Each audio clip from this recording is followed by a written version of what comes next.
Before I begin, I'd just like to recommend that everyone dogpile on Hobby Clubhouse's bandwagon and get a version of the new/high new Gundam before the latter suffers from the same fate as Delta. Geez, almost feels terrible and inappropriate to purchase a Delta Gundam in this day and age, don't you think? What is going on, guys? MJ2005 Gundam here, and today I'm going to be reviewing the high-grade high new Gundam GPB colors from Gunpla Builders Beginning G. Before I begin, this is a companion video for the upcoming high-grade Nightingale and the real grade high new Gundam, so check out those reviews whenever they come out. Links will be up in the cards and in the description below whenever they are. This is also a video to pile on to Hobby Clubhouse's high new Gundam review, and since he reviewed the normal version, I'll be taking a look at the lesser and lesser known version of the high new. By lesser, I mean this copy is literally from whence it was released, September 2010, so he sat in the store for over a decade before I picked him up. Poor thing. So here is the kit itself straight from the box with some stickers applied, and the first thing you'll notice is that this is nothing but a full repaint of the original high-grade high new Gundam. I can see through the intent of making a new colored high new, but at the same time they made a mixed bag out of it as well, which is made more apparent when you bring in any version of the original new Gundam, as you can clearly see the resemblance, but you'll be left scratching your head as to why such changes such as the yellow torso, knees, and gauntlets were made. As if it were me, I'd copy the color scheme beat for beat instead of adding my own twist with questionable results. Really feels like the cooks spoiled the broth on this one. But nevertheless, the color separation is top notch for a mold from 2009, with the separate V-fins, the jagged details on the sides of the torso, the colors on the side skirts, the details on the knees and shins, and the heels of the feet. Not to mention that the head crest actually says High New RX93 New 2 AE for Anaheim Electronics. Not even the seed kits bothered to have the engravings of their respective Gundams, and yet they put the effort into this. It's just mind-blowing. Admittedly, if this were the original high-grade high new, I'd mention the stickers and leave the section here. But this is where the recolor took its toll, as on top of the stickers for the head sensors, front and back, the eyes, the yellow details on the toes that don't seem to adhere too well, but I don't know if it's because of age, and all the optional decals you can apply on the front skirts, shoulders, collar, and fuel tanks. You have red stickers for the chin, the cockpit hatch, and the crotch. I'd prefer that they didn't have to resort to ancient means for the red details, but overall, this kit is visually superb first time. Finally, if you compare it with the original High New Gundam, or a still of it in my case, you'll see that it is way more colorful and painted more like a traditional Gundam. While, spoiler alerts, they're functionally identical, some would prefer the unique colors of the original as it deviates from conventional lead Gundams, while some would prefer the more traditional colors of the GPB version. Bringing back the real grade new Gundam, and the color resemblance strengthens with the red stickers on, and it at least makes me wonder if they could have repainted this thing exactly like the original new instead of having the yellow stick out like a sore thumb.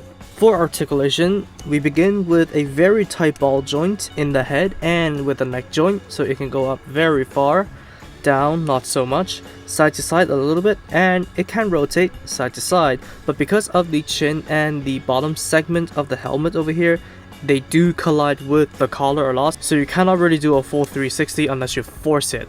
And it can also do a little bit of a chicken neck, but very minute at that. The arms, they can swivel forwards a little bit, swivel backwards a little bit, swivel upwards quite a bit. They can of course rotate all the way around until you hit the wings, but you can steer clear of them with the arm joints that can go out perpendicular without the shoulder joint, which in this case can go beyond perpendicular. The shoulder armor is independent. The arms themselves can swivel above the elbow and bend at the elbow at one joint, which gives you a tad bit more than a 90. And the wrists are on ball joints, so you can rotate and wiggle about. The torso is on the gigantic ball joint, so you can rotate it all the way around, and you can do a little bit of rolling for crunches. Now, front skirts can separate, but it does feel loose to move them. Side skirts are on polycaps, and back skirts are as usual a block. and the legs do not have any unique mechanics, so they can only go forwards, backwards, and outwards as far as the ball joint will allow it, rotation thanks to the ball joint, and a double jointed knee that can bend way past 90, maybe even a 135. Nothing on the legs actually move. Now the feet can go forwards and back a little bit, side to side a little bit, quite a bit actually, and a complete rotation. And finally the backpack over here, the wings can swivel on the main joint, so they can go in and out.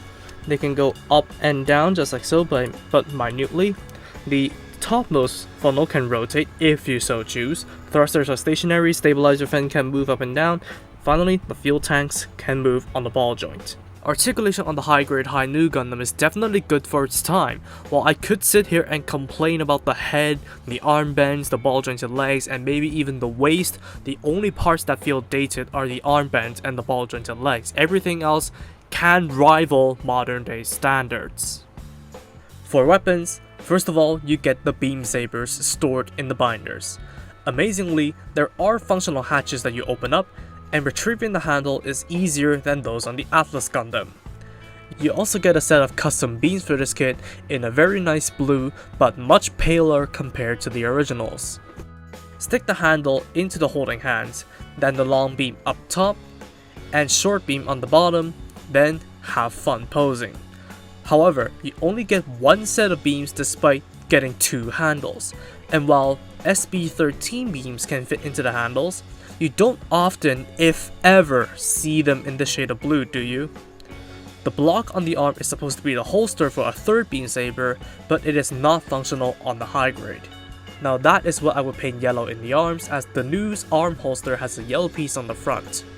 Moving on, you have the beam rifle, and this is one of the aspects that falls short, as you need to paint in the white on the body of the High-Nu's rifle, but surface detail is at least satisfactory.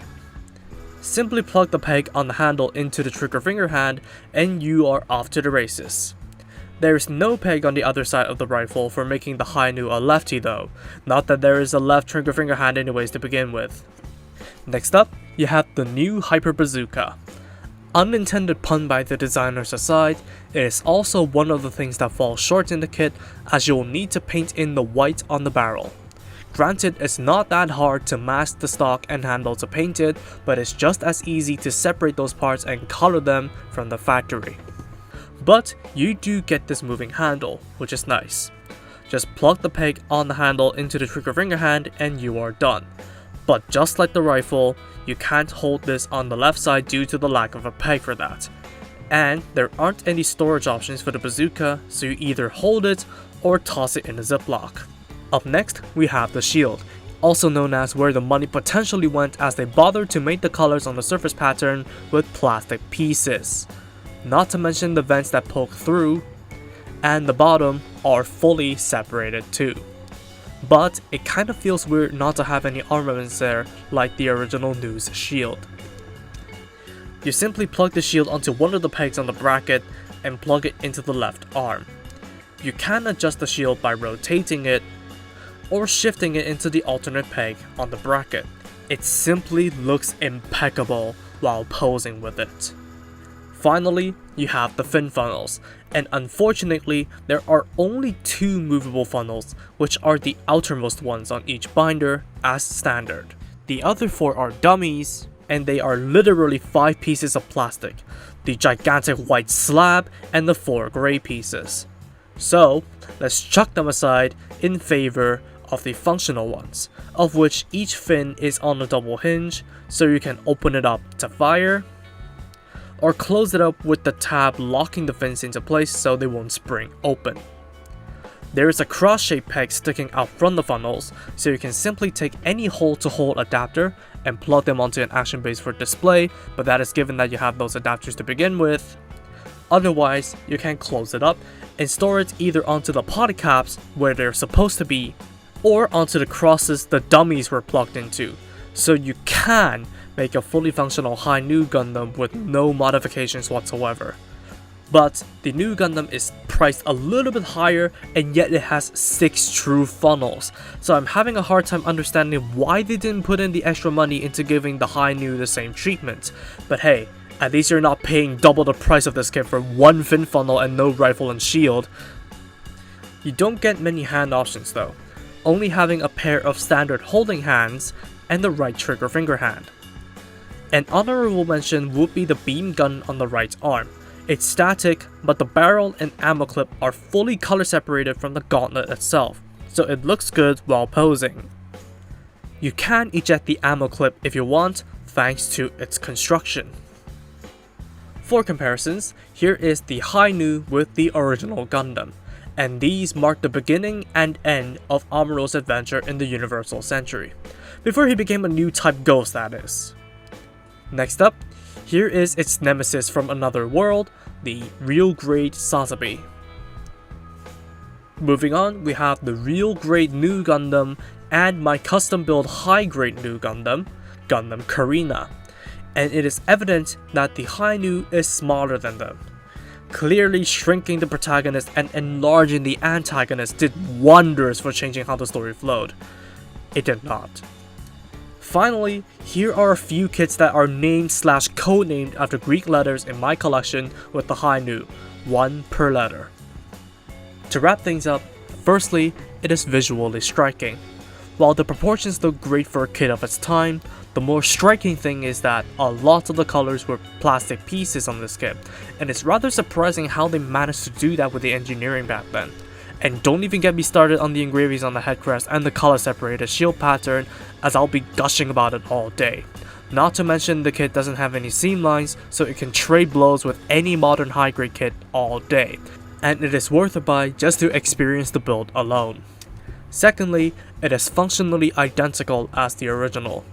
Since this kit is from the early days of Gunpla anime, it mostly is just a recolor of the original High Nu Gundam with no difference in functions. But hey, if you do prefer to see the High Nu in more traditional colors, this kit compromises nothing apart from the red stickers to make that happen. Finally, it has flies in the ointment. Because it is reusing the original's engineering, it is an amazing kit for something made in 2009, but the lack of color separation in the ranged weapons and the corner cut funnels are what plagued this kit. Sure, the missing colors aren't too hard to fill in, and the mechanics are there for you to mount 6 functional funnels, but it's just a bit of a shame for Bandai to not invest a little bit more into it and give it better weapons, especially when those are all simple solutions. With all of that said, before you shun this kit to the side in favor of the real grade, it's still a tough competitor that deserves an 8 out of 10. So regardless of how good the real grade will eventually be, I'd still recommend the high grade if you want a 1:144 scale High Nu Gundam while on a budget, or if you're slightly new to Gunpla. So that is gonna wrap it up for my review. Thank you all so much for watching this video. If you did like it, please be sure to drop a like, comment, and also subscribe for more Gunpla reviews, Gunpla news, and all that kind of stuff. Turn on notifications for future content alerts if you haven't, and I'll see you all in the next video. Take it easy and peace out.